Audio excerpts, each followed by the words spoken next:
Garden. Today I've got an update slash vlog slash tutorial for you guys about tomato and container gardening and in a small grow house and controlling your season when your season's about to change.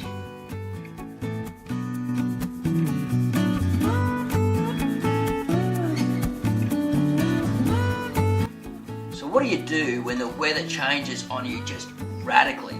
All of a sudden, within 2 weeks, storms, hot weather, summer-like weather, and then boom, almost to like, not freezing conditions, but pretty cold here for the mid-north coast in Australia, getting down to like 8 degrees in the night and 21, 22s in the day at the moment. Well, what you need to do is keep your plants warm. Don't let them get too cold overnight. You've got to keep your thermal mass in your pot. See, that's the thing. A bigger black pot will heat up through the day, and in the night time will slowly cool down and keep those roots warm. You want to keep it away from the cold air dropping on it at night also, and making that pot cold. So the grow house really is the perfect option.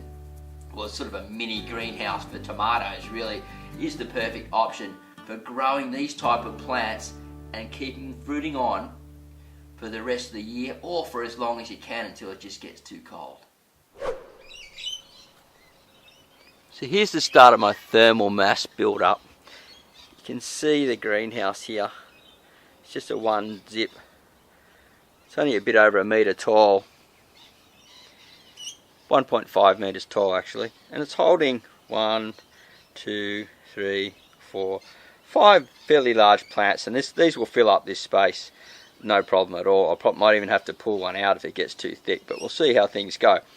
But getting back to the thermal mass here, you can see I've got a foam box here, and I'm keeping it off the cold ground. Now, I'm putting my hand here on the ground, feeling it, and it's fairly cold. Now, if I had the pot sitting on that cold ground, they would be getting cold too. Now, I'm feeling them, they're a bit warmer than the ground there. Soil's fairly warm, you know, it's coldish. It's not blistering cold like the ground though. And because they're raised up off the ground of the box, that it's not getting sucked up, that cool temperature is not getting sucked up the pot up there. And neither are these ones. And this guy's is sitting on top of a worm farm here, so I'm using this space here. This is just my foam box worm farm. I lost a lot of worms in the storm, so they got flooded, and that was a bit of a problem. But I'm having some success. I won't open it up now because I've got all these plants sitting on here. So another way to get thermal mass in here is to put a few bricks at the back, and they'll heat up through the day as well as the greenhouse heats up and release more temperature, more warmth through the night.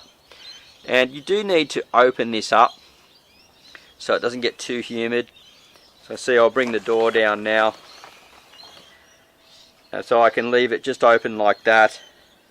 Now I do need to leave it open because in the day mostly, because I need those flowers to get pollinated, and if they don't get pollinated, there's no point in having this in here unless I want to just look at tomato plants with no fruit on it whatsoever. I have another little grow house here. This one's the 4-tier mini greenhouse that has a clear covering. See those lorikeets are loud, you can probably hear them in the background there. I'll unzip that and just give you a quick look at my other plants. I've got some mint growing in there. The kangkong has been repotted. If you watched the last video about overwintering the kangkong. Got some lime basil there. And some jalapenos growing also in here. Down here we've got my Brazilian cherry and a passion fruit in the corner, and another little tomato sitting on the cold bricks, that poor fella. But we'll see how it goes. I might raise him up in a little while as soon as I find a box or something for him to sit on.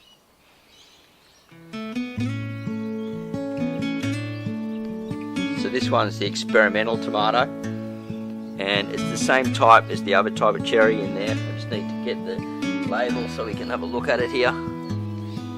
Tomato sugar snack is the type, and this guy's going to be staying outside. He's underneath, he's got a bit of shelter. It's got the lemon myrtle protecting it here.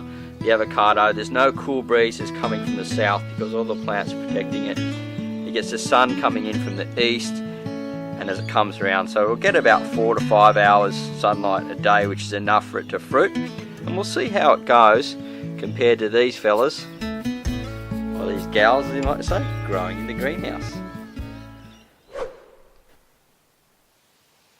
So the answer is trap the thermal heat. When the weather starts changing, the conditions are changing, the seasons are changing, and you want to grow on longer, then trap that heat in different ways. Now, you need to actually put your greenhouse in a spot, obviously, where there's not heavy, strong winds, where the cool winds are. So keep it in the most protected spot, the most trapped corner that gets the best sunlight. You really need 4 to 5 hours minimum to get fruit set on tomatoes. So consider that as well. And you want to actually know about what the temperatures are. You might have a thermometer in there. I don't have one. I just sort of stick my hand in and out and get an idea that way. But if you want to be more critical, use a thermometer. Open it up in the daytime, let the air back through, close it up at night, hold that heat in for as long as possible, and then you can grow on for much longer right through the seasons and extend your grow season for the rest of the year. So why not extend your season, start your plants off early in spring, finish them off late in autumn, maybe even grow into the winter like me, and that way you can extend your grow season and get a lot more food and keep on growing on and enjoying life with plenty of fresh food on your plate and table. Hi guys, so you don't miss out on any videos, make sure you click on the subscription bell in the subscribe area, and that way you'll stay notified after you subscribe, because I got 3 videos coming out a week and you can implement all this stuff at home.